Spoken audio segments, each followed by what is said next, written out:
Hello everyone, welcome back पाइजोन classes.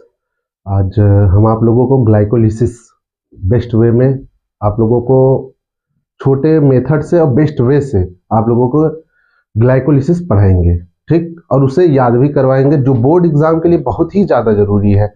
Board exam में हमेशा आने वाला क्वेश्चन है ग्लाइकोलिसिस, ठीक है। तो उससे पहले हम कुछ छोटी बातों को जान लेते हैं जो आपको आगे काम देगा ग्लाइकोलिसिस में, ठीक है।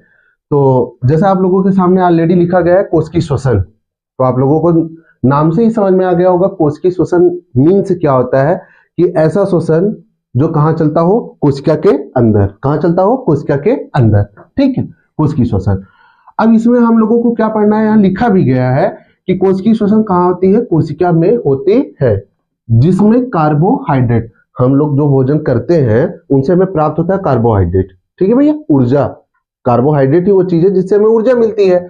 तो कोशिकीय श्वसन कहाँ होती है? कोशिका में होती है, जिसमें क्या मिलता है? कार्बोहाइड्रेट। और वही कार्बोहाइड्रेट जब हम, जैसे अभी हम बोल रहे हैं, आप कोई कार्य करते हो तो वही कार्बोहाइड्रेट टूट जाता है, और टूटता है किसके रूप में? एटीपी, एडिनोसिन ट्राइफॉस्फेट, 3 फास्फेट के रूप में टूट कर हमें क्या देता है? ऊर्जा देता है, ठीक। आगे ये कोशिकीय श्वसन, अब ये हम लोगों में एक केमिकल रिएक्शन चलता है कि ग्लूकोज कैसे टूटता है। तो ये ग्लूकोज है, ग्लूकोज ऑक्सीजन के प्रेजेंस में, हम लोग ऑक्सीजन इनटेक करते हैं, कार्बन डाइऑक्साइड रिलीज करते हैं, आपको मालूम है।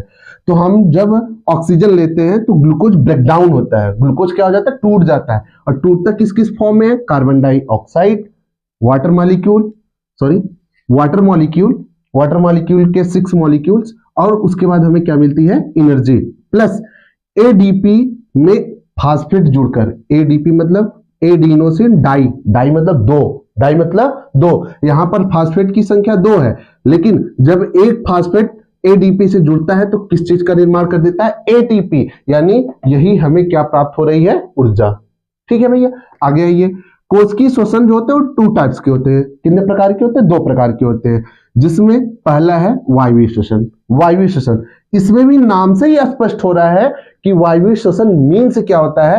तो वायवीय श्वसन मीन्स होता है कि ऐसे श्वसन जिनको पूर्ण करने के लिए या जिस क्रिया को आगे बढ़ाने के लिए हमें किस चीज की आवश्यकता हो? ऑक्सीजन की क्या हो? आवश्यकता। यानी वायवीय श्वसन में ऑक्सीजन की क्या होती है? आवश्यकता होती है। और वायवीय श्वसन में ऊर्जा यानी एटीपी क्या होती है? कितनी बनती है? 36 एटीपी, यानी इसमें ऊर्जा जो होती है ज्यादा बनती है। वायवीय श्वसन में ऊर्जा ज्यादा बनती है। और अंत में, यानी वायवीय श्वसन जहां भी चलती है, अंत में 36 एटीपी के बाद अंत में किस चीज का निर्माण होता है? पायरुविक अम्ल का होता है, ठीक है।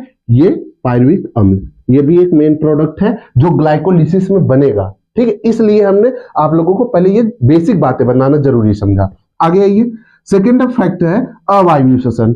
अवायवीय श्वसन, अब इसमें भी नाम से कंफर्म हो रहा है, अ मतलब जरूरत नहीं है, यानी यहां पर ऑक्सीजन की आवश्यकता नहीं होती है। अवायवीय श्वसन में ऑक्सीजन की आवश्यकता नहीं होती है, और इसमें कम ऊर्जा बनती है, ठीक है।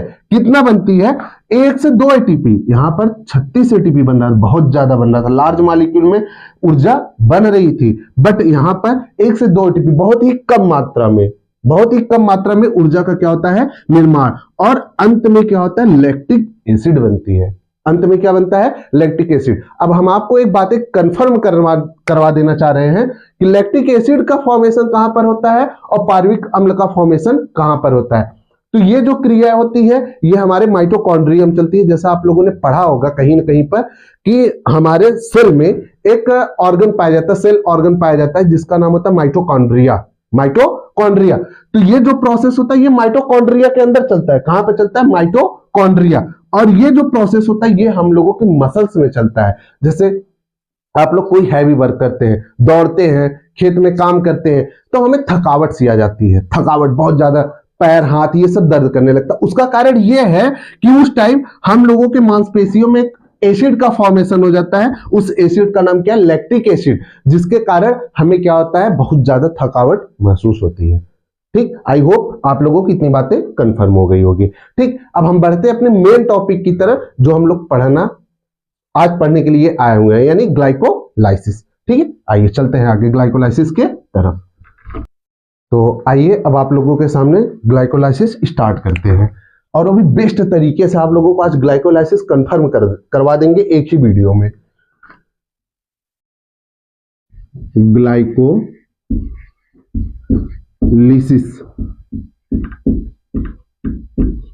ग्लाइकोलिसिस जिसे हम लोग एक नाम से और जानते हैं, जो एग्जाम में कभी कभी पूछा जाता है कि ग्लाइकोलिसिस होता क्या है, किस किस नाम से और भी जाना जाता है, तो इसे ईएमपी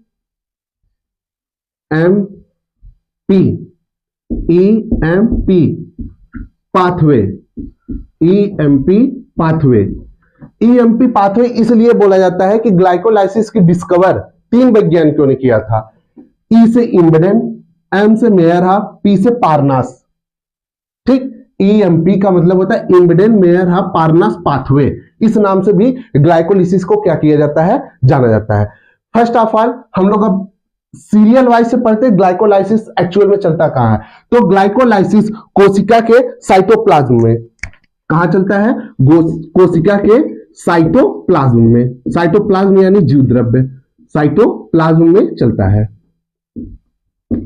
ठीक, तो ग्लाइकोलिसिस कहां पे चलता है, कोशिका के साइटोप्लाज्म में चलता है। ठीक है, इसमें क्या होता है, कार्बोहाइड्रेट, अभी हमने यही बात पीछे आप लोगों को बोला था, कार्बोहाइड्रेट ही टूटकर हमें क्या देता है, ऊर्जा।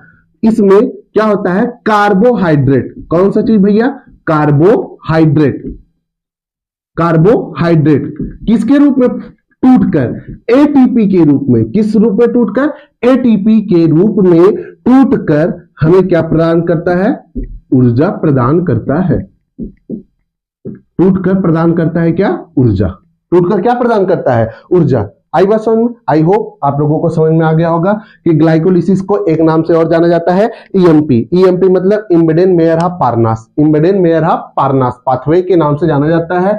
यह क्रिया, ग्लाइकोलिसिस क्रिया कहां पे चलती है, साइटोप्लाज्म में। एक नंबर में कभी भी ये क्वेश्चन पूछा जा सकता है कि ग्लाइकोलाइसिस की क्रिया कहां पर होती है, तो साइटोप्लाज्म यानी जीव द्रव्य, कोशिका का जो जीव द्रव्य होता है उसमें यह क्रिया चलती है। इसमें क्या होता है, कार्बोहाइड्रेट जो होता है वह एटीपी के रूप में टूटता है और टूटकर हमें क्या प्रदान करता है, ऊर्जा प्रदान करता है। ठीक है, आगे देखते हैं। अब हम लोगों को ग्लाइकोलाइसिस की जो चक्र है स्टेप वाइज उन लोगों को बारी बारी से क्या करना है, पढ़ना है। ठीक है, तो आइए देखते हैं ग्लाइकोलाइसिस। ग्लाइकोलिसिस,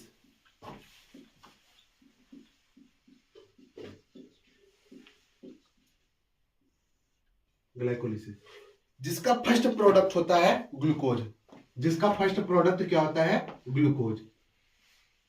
भैया इसी ग्लूकोज को हमें तो तोड़ना है किसमें, पायरुविक एसिड में। किसमें तोड़ना है, पायरुविक एसिड में। तो आइए देखते हैं। तो ग्लूकोज पहले टूटता है ग्लूकोज 6 फास्फेट में। ग्लूकोज किसमें टूटता है, ग्लूकोज 6 फास्फेट में। ग्लूकोज टूटता है ग्लूकोज 6 फास्फेट में। और ग्लूकोज 6 फास्फेट में तोड़ने के लिए हमें एक एंजाइम चाहिए। ऐसे नहीं होता है, कुछ एंजाइम्स भाग लेते हैं जो इनको क्या करते हैं, एक रूप से दूसरे रूप में तोड़ने का क्या करते हैं, कार्य करते हैं। ठीक है, तो इसमें पहला एंजाइम जो आता है उस एंजाइम का नाम है हेक्सोज काइनेज। हेक्सोज काइनेज भैया जी, जहां पर काइनेज नामक एंजाइम यूज हो जाए वहां पर बात इतना दिमाग में रखना है, या तो हमें ऊर्जा देनी पड़ेगी या तो वहां से हमें ऊर्जा क्या होगी, प्राप्त होगी। ठीक है, लेकिन ग्लाइकोलाइसिस के क्रिया में सबसे पहले हम ऊर्जा देते हैं, यानी हमारी कोशिकाएं ऊर्जा देती है, उसके बाद ही हमें ऊर्जा क्या होती है, मिलती है। तो देखिए यहां पर काइनेज आया है तो हम एटीपी के रूप में, किसके रूप में, एटीपी के रूप में ऊर्जा देंगे ग्लूकोज को तोड़ने के लिए। और एटीपी जब देंगे तो एटीपी बदल जाएगा किसमें, एडीपी में। यानी जब ग्लूकोज को एटीपी देंगे तो ग्लूकोज कन्वर्ट हो जाएगा या बदल जाएगा ग्लूकोज 6 फास्फेट में, और यही एटीपी बदल रहा है एडीपी में। क्यों, यहां पर देखिए फास्फेट की संख्या 3 है, बट यहां पर फास्फेट की संख्या कितनी हो गई, 2। यानी इसका एक फास्फेट ग्लूकोज के साथ जुड़ गया और ग्लूकोज के साथ जुड़कर बना दिया ग्लूकोज 6 फास्फेट। आगे देखते हैं। फिर ग्लूकोज 6 फास्फेट फिर से टूट जाएगा, फिर से टूटेगा फ्रक्टोज फ्रक्टोज 6 फास्फेट में। किसमें टूट जाएगा? फ्रक्टोज 6 फास्फेट में। अगेन हमें कोई ना कोई एंजाइम लगाना पड़ेगा, तो लगाते हैं। यहां पर जो एंजाइम भाग लेता है उसका नाम होता है फास्फो ग्लूको आइसोमरेज। ठीक, तो देखिए यहां पर एक शब्द है ग्लूको मतलब ग्लूकोज। तो जो ग्लूकोज का आइसोमर होता है वह होता है फ्रक्टोज। ग्लूकोज का आइसोमर क्या होता है? फ्रक्टोज। अब आइसोमर मतलब क्या होता है? आइसोमर मतलब होता है कि जिनके रासायनिक सूत्र एक हो, यानी ग्लूकोज का रासायनिक सूत्र भी C6H12O6 होता है और फ्रक्टोज का भी रासायनिक सूत्र C6H12O6 होता है, बट इनकी जो केमिकल प्रॉपर्टीज होती है, रासायनिक गुण और केमिकल डायग्राम, रासायनिक संरचना, ये डिफरेंस होते हैं, ये एक जैसे नहीं होते। समवायता का ये फार्मूला होता है। ठीक है, तो ये जो फ्रक्टोज है ये ग्लूकोज का क्या है? आइसोमर है। तो यहां पर आइसोमरेज नामक एंजाइम ने भाग लिया, इसलिए ग्लूकोज कन्वर्ट हो गया। सब सेम है, बस ग्लूकोज कन्वर्ट हो गया किसमें? फ्रक्टोज में। ग्लूकोज में भी छठे कार्बन पर फास्फेट था, फ्रक्टोज में भी छठे कार्बन पर क्या है? फास्फेट है। आगे आते हैं हम लोग, आगे देखते हैं। अगेन फ्रक्टोज 6 फास्फेट कन्वर्ट हो जाएगा फ्रक्टोज 1,6 बाई फास्फेट। ठीक, अब इसको भी कन्वर्ट करने के लिए कोई तो एंजाइम लगेगा, तो लगेगा एंजाइम। उस एंजाइम का नाम है फास्फोफ्रक्टोकाइनेज। अगेन आ गया काइनेज, यानी हमें फिर से ऊर्जा लगानी पड़ेगी, या तो हमें ऊर्जा मिलेगी, लेकिन यहां पर अभी भी ऊर्जा हमें क्या करनी पड़ेगी? लगानी पड़ेगी। हम अगेन ऊर्जा लगाएंगे, किसके फॉर्म में? एटीपी के फॉर्म में। अगेन एटीपी कन्वर्ट हो जाएगा किसमें? एडीपी में। अब देखिए हमारे पास यहां पर छठे कार्बन पर सिर्फ एक फास्फेट था, बट अब यहां पहले कार्बन पर और छठे कार्बन पर कितने फास्फेट हो गए? 2। तो यहां लिखा भी तो गया है भैया बाई फास्फेट, यानी फास्फेट की संख्या कितनी हो गई? 2। आगे चल सकते हैं, आगे देखिए। फ्रक्टोज 1,6 बाई फास्फेट एक अदर एंजाइम के द्वारा, एक दूसरे एंजाइम जिसे हम लोग बोलते हैं एल्डोलेज के द्वारा कन्वर्ट हो जाएगा 2 प्रोडक्ट में, जिसे हम लोग बोलते हैं GLAP एंड DHAP। GLAP का मतलब होता है ग्लिसरल डिहाइड फास्फेट, और DHAP का मतलब होता है डाई हाइड्रोक्सी एसीटोन फास्फेट। समझ में आ गया? अगेन देख लेते हैं हम लोग। फर्स्ट प्रोडक्ट होता है ग्लाइकोलिसिस का ग्लूकोज हेक्सोकाइनेज के द्वारा कन्वर्ट होता है एटीपी को लेकर ग्लूकोज 6 फास्फेट में। अगेन ग्लूकोज 6 फास्फेट ग्लूको आइसोमरेज के द्वारा कन्वर्ट हो जाता है, बदल जाता है फ्रक्टोज 6 फास्फेट में, क्योंकि ये ग्लूकोज का आइसोमर होता है। फिर क्या होता है? फ्रक्टोज 6 फास्फेट कन्वर्ट हो जाता है फ्रक्टोज 1,6 बाई फास्फेट में, in the presence of enzyme phosphofructokinase. Again kinase आ गया, यानी फिर से हमें एटीपी को क्या करना पड़ेगा? लगाना पड़ेगा। हमने एटीपी को लगाया, फ्रक्टोज 1,6 बाई फास्फेट एल्डोलेज के प्रेजेंस में कन्वर्ट हो जाता है GLAP एंड DHAP में। समझ में आया? आगे देखते हैं हम लोग। GLAP and DHAP।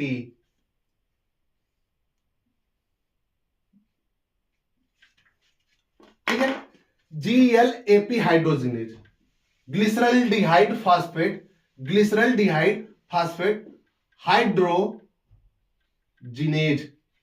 हाइड्रोजिनेज। अच्छा, एक बात है, आप लोग थोड़ा सा अगर केमिस्ट्री आप लोगों ने बेसिक भी पढ़ा होगा तो तुरंत आप लोगों के दिमाग में एक बात आएगा, हाइड्रोजिनेज, हाइड्रोजनीकरण, यानी यहां पर हाइड्रोजन का एडिक्शन होगा। यानी जैसे जल निकलता है वही चीज है। जैसे आप लोगों ने पढ़ा होगा निर्जलीकरण, ये सब पढ़ा होगा, तो ऐसे यहां पर भी है हाइड्रोजिनेज, यानी हाइड्रोजन, यही सब है बेटा। अगर यही सब बातें दिमाग में रखोगे तो कभी भी ईएमपी पाथवे में या ग्लाइकोलिसिस में कोई भी कंफ्यूजन आने ही वाली नहीं है। ठीक है, अब इतनी बात यहां पर रखना है कि हाइड्रोजनेज की बात करें, यानी यहां पर हमें क्या ऐड करना है भैया, यहां पर हमें ऐड करना है हाइड्रोजन को। किसको ऐड करना है? हाइड्रोजन को। तो हम करेंगे हाइड्रोजन को ऐड भैया, किसके रूप में करते? देखिए आता है एक प्रोडक्ट होता है NAD। क्या होता है? NAD। ठीक है, अच्छा अब देखिए यहां पर हमारे दो प्रोडक्ट बने थे, GLAP एंड DHAP। तो हमें दो NAD भी लेना पड़ेगा। कितने NAD लेना पड़ेगा? दो NAD। किसके साथ? दो हाइड्रोजन के साथ। किसके साथ? दो हाइड्रोजन के साथ जुड़कर बना देंगे NADH। क्या बना देंगे? NADH। और ये दोनों प्रोडक्ट कन्वर्ट हो जाएंगे 1,3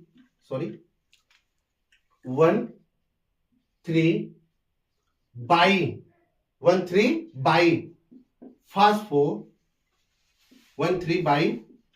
फास्फो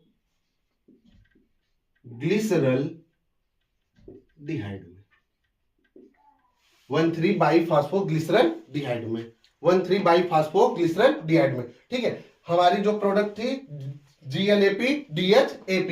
ठीक है, GLAP DHAP अगेन हमने वहां लिखा किसके प्रेजेंस में? GLAP हाइड्रोजिनेज नामक एंजाइम के प्रेजेंस में। हाइड्रोजिनेज मतलब हाइड्रोजनीकरण होगा, यानी हाइड्रोजन का क्या होगा? एडिक्शन होगा। और हाइड्रोजन के एडिक्शन में 2NAD दो हाइड्रोजन को लेकर 2NADH में कन्वर्ट हो जाएगा और GLAP DHAP कन्वर्ट हो जाएंगे 1,3 बाई फास्फोग्लिसरल डिहाइड में। ठीक है, आगे देखते हैं। फिर यहां पर एक एंजाइम आएगा फास्फोग्लिसरेट काइनेज। यहां पर दूसरा एंजाइम आएगा फास्फोग्लिसरिक काइनेज। फास्फोग्लिसरिक काइनेज इसे कन्वर्ट कर देगा 3 फास्फोग्लिसरेट में। 3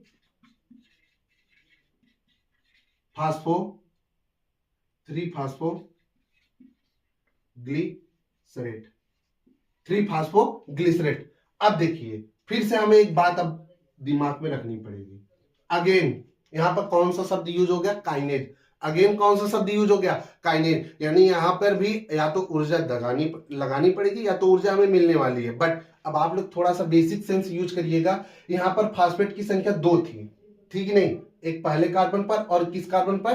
तीसरे। बट यहां पर तो एक ही कार्बन पर फास्फेट बचा हुआ है। बचा है कि नहीं बचा है? तो बचा है, यानी यहां पर अब एक ऊर्जा निकल रही है, हमें ऊर्जा क्या कर रही है? मिल रही है। तो मिला भैया। अब मिला किसके रूप में? अब वो देखिए 2ADP और कन्वर्टेड इनटू 2ATP।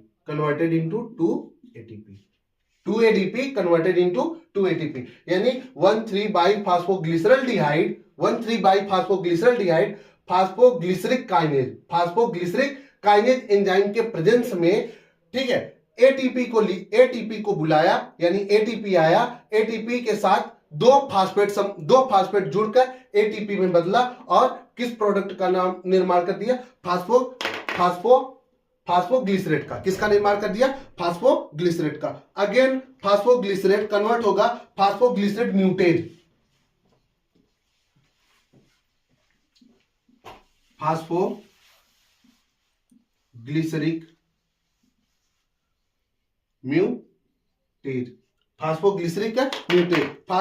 म्यूटेज के प्रेजेंस में कन्वर्ट हो जाएगा यह 2 फास्फोग्लिसरेट। ठीक, तो अब यहां पर बातें मेरे हिसाब से आप लोगों को कंफर्म हो गई। तो एक बार हम इतनी बातें रिकॉल करवा देते हैं आप लोगों को। तो देख लीजिए, फर्स्ट प्रोडक्ट था ग्लूकोज। ठीक, फर्स्ट प्रोडक्ट था ग्लूकोज ATP के प्रेजेंस में, हेक्सोस काइनेज के प्रेजेंस में कन्वर्ट हो जाता है ग्लूकोज 6 फास्फेट में। ग्लूकोज 6 फास्फेट कन्वर्ट होता है फास्फोग्लूको आइसोमरेज के द्वारा फ्रक्टोज 6 फास्फेट में। Again fructose 6 phosphate fructo kinase के द्वारा कन्वर्ट हो जाता है फ्रक्टोज 1,6 फास्फेट में। यहाँ दोनों पर हमें ऊर्जा लगानी पड़ती है, इन दोनों जगह हमें ऊर्जा क्या करनी पड़ती है, लगानी पड़ती है। कितनी ऊर्जा हम लोगों ने लगाई थी, 2 एटीपी। कितनी ऊर्जा दोनों हम लोग यहाँ तक अभी लगाया था, 2 एटीपी। ठीक है, अब 2 एटीपी लगाने के बाद हमारे पास प्राप्त हुआ था फ्रक्टोज 1,6 बाइफास्फेट। 1,6 बाइफास्फेट एल्डोलेज के प्रेजेंस में, एल्डोलेज के प्रेजेंस में कन्वर्ट हो जाएगा GLAP DHAP में। GLAP DHAP में कन्वर्ट होने के बाद GLAP हाइड्रोजिनेज, GLAP हाइड्रोजिनेज, यहाँ पे बातों को थोड़ा सा नोट करने वाली बात है। हाइड्रोजिनेज शब्द जहां प्रयोग होगा यानी वहां पर हाइड्रोजन का क्या होगा, एडिक्शन, और हुआ एडिक्शन, जुड़ा एडिक्शन, हाइड्रोजन जुड़ गया, किसके साथ जुड़ गया, NAD के साथ, और NAD के साथ जुड़कर क्या बना दिया, NADH। NADH बनाने के बाद GLAP DHAP कन्वर्ट हो गए 1,3-20 फास्फो बाइफास्फोग्लिसरॉल्डिहाइड में, 1,3 बाइफास्फोग्लिसरॉल्डिहाइड में। 1,3 बाइफास्फोग्लिसरॉल्डिहाइड फिर से फास्फोग्लिसरिक काइनेज के प्रेजेंस में कन्वर्ट हो गया ATP। अब यहाँ पे ऊर्जा देखिए हमें मिल रही, स्टार्टिंग में तो लगाया था 2 ATP, लेकिन यहाँ पे हमें 2 ATP तो मिल भी तो गई। कैसे मिली, 1,3 बाइफास्फोग्लिसरॉल्डिहाइड जब कन्वर्ट हो गया किसमें, 3 फास्फोग्लिसरेट में, 3 फास्फोग्लिसरेट में। ठीक है, तो ATP को 2 फास्फेट मिले और ATP बदल गया किसमें, 2 ATP में। समझ में आया। उसके बाद 3 फास्फोग्लिसरॉल्डिहाइड फास्फोग्लिसरिक म्यूटेज के द्वारा कन्वर्ट हो जाता है 2 फास्फोग्लिसरेट में। ठीक है, इतना आप लोग नोट डाउन करेंगे। ठीक, तो आप लोगों का यहां तक हो गया होगा। अब इसी चीज को स्पेस कम होने के नाते अब हम फिर स्टार्टिंग से यहां करते हैं। तो देखिए 2 फास्फोग्लिसरेट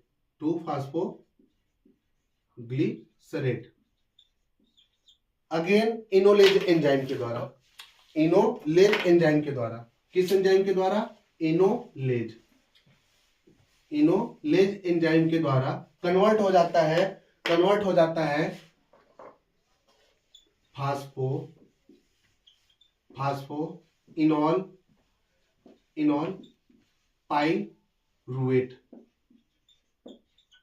इनॉल पाइरुवेट। ठीक है, 2 फास्फोग्लिसरेट एनोलेज एंजाइम, किस एंजाइम के द्वारा, एनोलेज एंजाइम के द्वारा कन्वर्ट हो जाता है फास्फोइनॉल पाइरुवेट। अच्छा, नाम कुछ मिलता जुलता लग रहा है। अभी तो हमने यही बोला था ग्लाइकोलिसिस में पायरुविक एसिड का ही क्या करते हैं हम लोग, फॉर्मेशन। तो यहां पर देखो नाम लगभग मिल रहा है, बट वो है नहीं, पाइरुवेट है, पायरुविक एसिड बनाना है। आगे आएंगे, फिर यहां पर एक एंजाइम यूज होगा जिसका नाम है pyruvate kinase.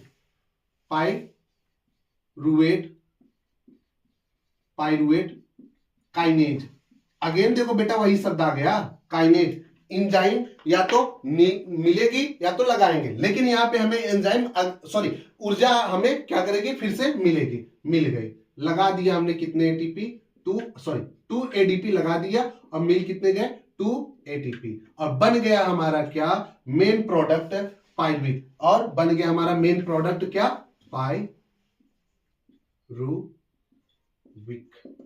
Acid, pyruvic acid. ठीक है, अगेन हम लोग यहां देख लेते हैं। तो बना था फास्फोग्लिसरेट, 2 फास्फोग्लिसरेट एनोलेज एंजाइम के द्वारा, किस एंजाइम के द्वारा, एनोलेज एंजाइम के द्वारा कन्वर्ट हुआ किसमें, फास्फोइनॉल पाइरुवेट में। किसमें कन्वर्ट हुआ, फास्फोइनॉल पाइरुवेट में। फिर फास्फोइनॉल पाइरुवेट दूसरे एंजाइम पाइरुवेट काइनेज, और काइनेज हमने स्टार्टिंग में बताया, काइनेज बहुत इंपॉर्टेंट एंजाइम यहां पे था, जो क्या करता है, या तो ऊर्जा देता है या तो ऊर्जा लेता है। अगेन यहां पे उसने ऊर्जा लिया नहीं, जहां पर ATP निकल रही है, अगर ADP लगे, यहां देखो ADP लगाया और ATP निकल रही है, एरो के निशान से समझना, ADP लगाया और ATP क्या कर रही है, निकल रही है। तो यहां पर भी हमें 2 ATP मिल गए, और पीछे भी 2 ATP हमें क्या कर गई थी, मिली ही थी। फिर इसने क्या किया, फास्फोइनॉल पाइरुवेट को किसमें बदल दिया, पाइरुविक एसिड में। ये हमारा कंप्लीट ग्लाइकोलाइसिस है। ठीक है, तो 2 ही 3 बातें जो थी यहां पे हम लोगों को क्या करना था, याद करने वाली बातें थी। ठीक है, एक काइनेज एंजाइम और एक हाइड्रोजिनेज एंजाइम। तो आप लोगों के सामने ये कंप्लीट ग्लाइकोलाइसिस हमने सिंपल वे में पढ़ा दिया है। ठीक है, और हम एम रखते हैं इस वीडियो पर भी 1000 व्यूज का। जल्दी से जल्दी आप लोग इसको कंप्लीट करिए, और हाँ, हमारे इसी प्लेटफॉर्म पर यूपी बोर्ड की परीक्षाओं के लिए पर डे 7 बजे शाम को, यूपी बोर्ड और सीबीएसई बोर्ड दोनों के लिए पर डे शाम 7 बजे लाइव क्लासेस चलती हैं, जिस पर आप लोग जुड़कर अपनी यूपी बोर्ड परीक्षा की तैयारी को सुदृढ़ कर सकते हैं। और आप लोग अपने सपोर्ट को ऐसे ही बनाए रखिए और जल्द ही हम भी आप लोगों के बीच में लाइव क्लासेस में प्रेजेंस होंगे। और आप लोग कोशिश करिए, हमारी यही चाह है, एक गुरु दक्षिणा के रूप में हमारी यही चाह है कि आप लोग जितना हो सके हमारे इस प्लेटफॉर्म को सफल बनाने में अपना योगदान करें। बंद करो, नहीं तो